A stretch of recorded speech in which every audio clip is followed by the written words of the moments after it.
Our next story is from the Caribbean. Kenya has made a U-turn on Haiti.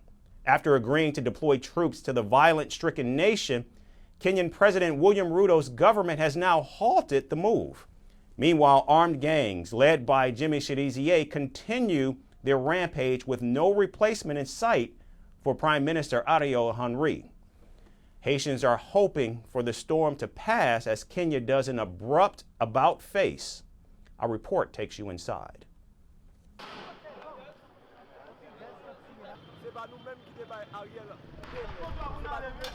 These were the streets of Haiti's capital, Port-au-Prince. The Caribbean nation has been under the grip of violence for weeks. Armed gangs have declared a coup against Prime Minister Ariel. Leading the charge is former cop-turned-gangster Jimmy Cherizier, also known as Barbecue. The violence has left thousands of Haitians displaced. The world has been slow to react. The timing of the violence was strategic because Prime Minister Henry was out of the country. The Haitian leader was in Africa. He met Kenya's President William Ruto, and the two leaders signed an agreement allowing Kenya to deploy 1,000 police officers in Haiti. The Kenyan troops were to lead an international mission of almost 20 countries to curb the menace of violent gangs. As the intensity of the violence picked up, Kenya prepared its security personnel for deployment. The status is as you know it. There was a small court matter. That small matter has been resolved because the court said we needed to have a reciprocal agreement with Haiti. That reciprocal agreement has already been signed about a week ago. So we are now in the pre-deployment stage. But these plans have been cut short. Haiti's Prime Minister has resigned, and Kenya is rethinking its mission to Haiti.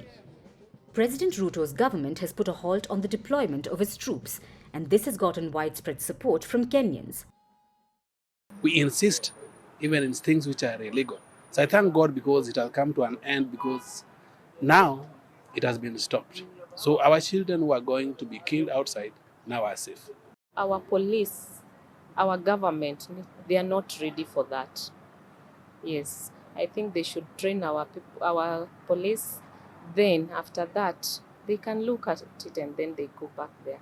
Haiti has no government, it has no structure, so it's not advisable, as let's say, like, if our government really cares for our people, they won't even consider doing that. Kenya's reluctance to send police forces has gotten America worried.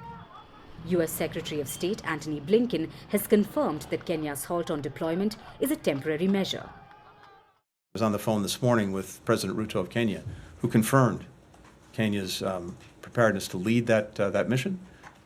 As soon as this new council is stood up, which we believe will happen in the next couple of days, and an interim prime minister is selected. As the violence continues, Washington has deployed troops from its Marine Corps to protect its embassy in Port-au-Prince. On the other hand, Haitians are blaming the U.S. for the turmoil. The resignation of Ariel Henry is a game that the Americans are playing with Ariel Henry. The day the Haitian people unite, we can give another example to the whole world. They will never accept that we unite. This is a game. The Americans are very guilty of what is happening now. The majority of weapons in Haiti come from the United States. The deployment of an international peacekeeping force poses many challenges. Questions like who will pay for Kenya's deployment and what are the guarantees of their success still remain. As Jimmy Cherizier and gangs continue to rule the streets of Port-au-Prince, the crisis in Haiti remains far from over. From impeachments to inaugurations, if it's a political story, we are on the scene. The race for the White House is heating up. We're beating Biden. How dare he say that? If it's breaking news, we're live with the latest coverage. From the White House, the State Department, and Capitol Hill, we know the issues, but above all, we know the players to bring you the latest in-depth analysis on all the key stories that we're covering. I'm Eric Ham. Join me from Washington here on Firstpost America.